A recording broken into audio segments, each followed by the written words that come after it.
জাহান্নামৰ যিবিলাক ফেৰেশতা থাকিব, জাহান্নামৰ যিবিলাক ফেৰেশতা কাম কৰিব, যদি সেই ফেৰেশতাই যদি দুনিয়াৰ বুকুত এটা যদি নুজুৰ হয়,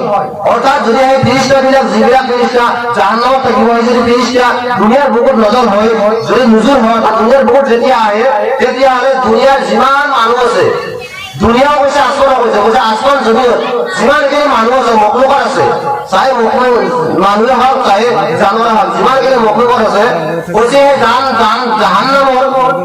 এই ফেৰেশতাৰ বদবু আৰু বদ চকলৰ দ্বাৰাই গোটেই মানুহ মৰি চাৰখাৰ হৈ গ'ল। এনেকুৱা বদবু হ'ব, এনেকুৱা বদ চকল হ'ব, এনেকুৱা বেয়া চকল হ'ব। তাৰপিছত জাহান্নামৰ যদি এটা যদি চুই কৰাব, অৰ্থাৎ যদি জাহান্নামৰ যদি এটা বেজিৰ বৰাবৰ যদি এটা ফুটা কৰি দিয়া যায়, যদি সেই ফুটাটোৰ দ্বাৰাই জমিন আস্তৰত যিমানখিনি মানুহ আছে, জমিন আস্তৰত যিমানখিনি মখলুক আছে, সেই ফুটাৰ যিমান তাপ আহিব জাহান্নামৰ পৰা, গোটেই সেই তাপৰ খিনিৰ দ্বাৰাই গোটেই মানুহ মৰি চাৰখাৰ হৈ গ'ল। ভাবি যাওঁ ভাই কষ্ট বুজিব, যদি আমাৰ এটা যদি বেজিৰ আমাৰ ফুটাৰ দ্বাৰা যদি সেই তাপ আহি যায়, আমাৰ গোটেই মানুহ দুনিয়াৰ মানুহ মৰি যায়, তেতিয়াহ'লে কিমান ভয়ানক তাপ হ'ব তাত, কিমান ভয়ানক আজাব হ'ব তাত। তাৰপিছত কৈছে কি আল্লাহ ফেৰেশতা কৈছে যে যদি জাহান্নামৰ যিবিলাক জন্তু আছে, জাহান্নামৰ যিবিলাক চিকাল আছে, যদি সেই চিকাল যদি আমাৰ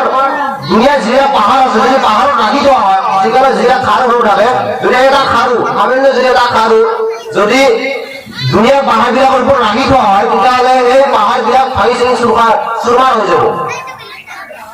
পাহাৰো ৰাখিব নোৱাৰিব, এটা ইমান ভিৰ হ'ব। এই চাওক ভাই কষ্ট বুজিব, এবার কিমান ভয়ানক বস্তু দেখিব, কিমান ভয়ানক হ'ব। এদিন যখন হযরত মুআয বিন জাবির রাদিয়াল্লাহু আনহু আল্লাহ নবী সাল্লাল্লাহু আলাইহি ওয়াসাল্লাম করে ইয়াউমা ইউনফাখু ফিস-সূরি ফাতা'তুনা আফওয়াজা,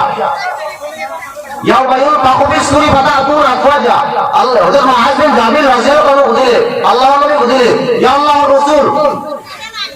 এই আয়াতের মতলব কি, এই আয়াতে আল্লাহ তাআলা কি কথা বলেছে, কি কথা কইছে। যেতিয়া মুআয বিন জাবির রাদিয়াল্লাহু আনহু দিলে, তেতিয়া আল্লাহ নবী সাল্লাল্লাহু আলাইহি ওয়াসাল্লাম কান্দিলে, যে কান্দাতে কান্দাতে আল্লাহ নবী সাল্লাল্লাহু আলাইহি ওয়াসাল্লাম যিবিলাক চোলা পিন্ধিছিল, আমি যি চোলা পিন্ধো, এই চোলা পিন্ধিছিল, চোলাবিলাক কি হৈছে, চোলাবিলাক ভিজি গৈ গোটেই ভিজি গ'ল। তাৰপিছত কিছু সময় পিছত আল্লাহ নবী সাল্লাল্লাহু আলাইহি ওয়াসাল্লাম ক'বলৈ ধৰিলে, এই মুআয, তুমি যে আমাক বহুত ডাঙৰ প্ৰশ্ন কৰিলা, বহুত ডাঙৰ প্ৰশ্ন কৰিলা, যে তুমি যে প্রশ্ন করেছো, এটা শুনা যে আল্লাহ তাআলা এই আয়াতটো এইটো কথা কৈছে যে ময়দান হাসর দিনা আল্লাহ তাআলা কোন হুকুম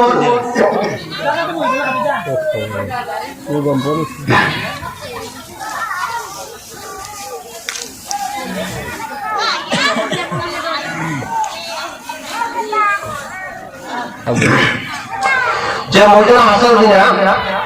মানুহবিলাকক আল্লাহ তাআলা যে কবৰৰ পৰা উঠোৱা যাব, তেওঁলোকক 12টা জামাতত ভাগ কৰা হ'ব। অৰ্থাৎ তেওঁলোকক যে কবৰৰ পৰা উঠোৱা যাব, উঠোৱা যোৱাৰ পিছত তেওঁলোকক 12টা জামাতত ভাগ কৰি কবৰৰ পৰা উঠোৱা যাব।